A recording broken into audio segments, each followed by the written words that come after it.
ప్రపంచంలో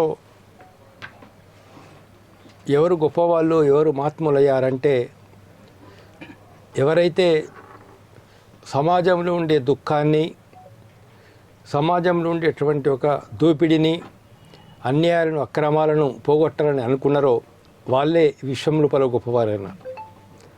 ఆ రోజు గౌతమ్ బుద్ధుడు కావచ్చు, దాని తర్వాత వచ్చినటువంటి అనేక మంది ప్రపంచంలో ఉండేటటువంటి గొప్పవాళ్ళు, జీసస్ క్రీస్తు కావచ్చు, మొహమ్మద్ ప్రవక్త కావచ్చు, తర్వాత ఎంతోమంది మార్క్స్ కావచ్చు, లెనిన్ కావచ్చు, మావోసేతుం కావచ్చు, అనేక మంది తెలంగాణ సాయుధ పోరాటంలో పాల్గొన్నటువంటి ఆనాటి వీరులు కావచ్చు, గొప్పవాళ్ళు కావచ్చు. మన స్వతంత్ర ఉద్యమంలో భగత్ సింగ్ కావచ్చు, చంద్రశేఖర్ ఆజాద్ కావచ్చు, నేతాజీ సుభాష్ చంద్రబోస్ కావచ్చు. తమ కోసం వాళ్ళు బతకలే, తమ స్వార్థం కోసం వాళ్ళు బతకలే. తమ జీవితాన్ని దేశం కోసం, సమాజం కోసం, ప్రజల కోసం, ప్రజల కష్టాలు పోవాలని, ప్రజల బాధలు పోవాలని ప్రయత్నం చేసినారు. ఇవాళ ఆ బాటలోనే పృథ్వీరాజ్ గారి యొక్క నాన్నగారు పనిచేసినారు, సత్యనారాయణ యాదవ్ గారు. ఆయన త్యాగం, ఆయన గొప్పతనం, ఆయన ఎక్కడ రాజీ పడిన తత్వం, తెలంగాణ కోసం ఆయన తన పదవిని కూడా త్యాగం చేశారు. అలాంటి వాళ్ళ యొక్క బిడ్డ ఇవాళ పృథ్వీరాజు లోపల అదే భావాలు ఇంకా మనకు కనబడతానే ఉన్నాయి. ఆయన కూడా నిరంతరం ప్రజల కోసం ఇప్పుడు పనిచేస్తున్నాడు. నిరుద్యోగుల కోసం కావచ్చు, తెలంగాణ రైతుల కోసం కావచ్చు, భూములు కోల్పోయినటువంటి రైతుల కోసం కావచ్చు, లేదా ఎక్కడైతే వివక్షత జరుగుతున్నదో, పోలీసుల దౌర్జన్యాలు జరుగుతున్నాయో వాటన్నిటిని ఎదిరిస్తూ ఆయన పోరాడుతున్నాడు. అదేవిధంగా అదే స్ఫూర్తితోటి ఒక గొప్ప లక్ష్యం కోసం, ఒక గొప్ప సమాజం అనేది అవసరం అన్నట్టు. అంటే విద్య ఇవాళ పేదవాళ్ళకు కాకుండా కేవలం ధనవంతులకే మంచి విద్య దొరికే పరిస్థితి ఉంది, ధనవంతులకే మంచి వైద్యం దొరికే పరిస్థితి ఉన్నది. వాళ్ళ రైతుల గిట్టుబాటు ధర దొరుకుతలేదు. ఇవాళ భూములన్నీ కూడా కంపెనీల కోసం తీసుకోబడుతున్నాయి. ఆ రైతులు ఏమైపోతారో భవిష్యత్తు లోపల. ఇలాంటి ఒక ప్రజల సమస్యల విషయం లోపల ఆయన నిరంతరం పనిచేస్తూ నిస్వార్థంగా వాళ్ళ కోసం కనుక పనిచేసినట్లయితే ఒక గొప్ప నాయకుడిగా ఎదిగే అవకాశం ఉంటుంది.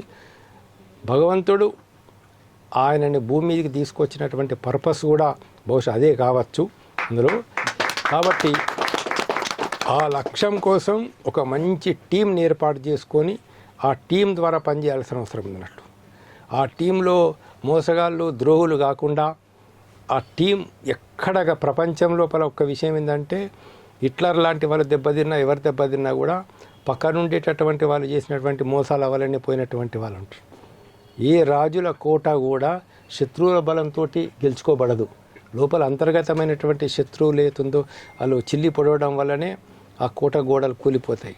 కాబట్టి మీరు ఎటువంటి ఒక సంస్థను నిర్మాణం చేసుకోండి, లేక ఎటువంటి ఒక సర్కిల్ని నిర్మాణం చేసుకోండి అంటే ఒక మంచి సర్కిల్ను చాలా విశ్వాసపాత్రుల్ని, మీలాంటి గుణం ఉన్నటువంటి త్యాగం చేసేవాళ్ళు, అలాంటి వాళ్ళు దొరకడం చాలా కష్టం ఈ రోజుల్లో. అలాంటి వాళ్ళు దొరకడం చాలా కష్టం. కానీ ఇప్పటికీ ప్రాణాలు ఇచ్చేవాళ్ళు ఉన్నారు దాని లోపల, సమాజం లోపల. ఇప్పటికీ తమ ప్రాణాలను తృణప్రాయంగా దేశం కోసం, ప్రజల కోసం అర్పించే వాళ్ళు ఇప్పటికీ ఈ సమాజం లోపల చాలామంది ఉన్నారు. కాబట్టి వాళ్ళని స్ఫూర్తి తీసుకొని అలాంటి వాళ్ళకి ఒక టీం మీరు తయారు చేసి నిరంతరం ప్రజల కోసం కనుక మీరు కృషి చేసినట్లయితే, అదే నిజాయితీతో, అదే ధైర్యంతో, అదే సాహసంతో, అదే పట్టుదలతో, అదే దీక్షతో చేసినట్లయితే మాకు నమ్మకం ఉన్నది ఈరోజు లేకపోతే రేపు, రేపులైతే ఎల్లుండి ఆయన తెలంగాణకు ముఖ్యమంత్రి కాబోతున్నారు.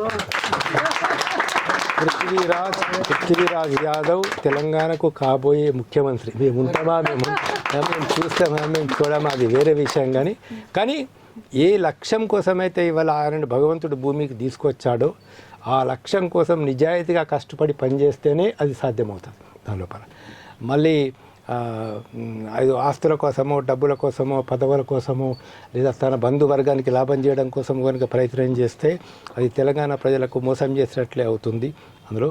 కాబట్టి ఏతుందో పొరుగుడు అన్యాయం చేస్తే పొలిమేర దాకా మేము పారగొడతాం, ఇంటోడే అన్యాయం చేస్తే ఇంట్లోనే బొంద పెడతాం అనేటటువంటిది మనకు కాళోజీ చెప్పినట్లు. ఒకటి ఏంటంటే ఆత్మవిశ్వాసం ఒకటి ముఖ్యం. తర్వాత మా ఆత్మ ఆనందం, ఆత్మ సౌకర్యం అనేది, సౌందర్యం అనేది ఇంకోటి ముఖ్యం. నీకు ఆత్మ సౌందర్యం ఎక్కడ ఉంటే మనం ఎవరికి మోసం చేయనప్పుడు, ఎవరిని మనం దోఖా చేయనప్పుడు మన మనసులో హృదయంలో ఉండేటువంటి ఒక ఆనందం కానీ సంతోషంగా ఉంది. డబ్బులు లేకపోయిండొచ్చు జేబు లోపల, అది వేరే విషయం దాని లోపల, కానీ మనకు ఆత్మలో ఒక సంతృప్తి ఆనందం ఉంటుంది. మనకు కరెక్ట్గా ఉన్నాం. ఏవో ఒక కుక్కకు రొట్టేసినా లేదా ఒక పేదవాడికి ఒక పూట అన్నం పెట్టినా కూడా ఉన్నంతలో మనం సరిగా బాగా ఉన్నాం ఉంటుంది అన్నట్లు. ఆ తృప్తి ఆనందం అనేది ఆ యొక్క విల్ పవర్ బలం ఇస్తుంది అన్నట్టు. ఆ బలానికి దైవ బలం తప్పనిసరి తోడవుతుంది దీని లోపల. సో ఆయన నిండా నూరేళ్ళు బతకాలని, సమాజానికి జీవితాన్ని ఆయన సమాజానికి అంకితం చేయాలని చెప్పి, తెలంగాణ ప్రజల కోసం అంకితం చేయాలని చెప్పేసి కోరుతూ, దీవిస్తూ ఆయన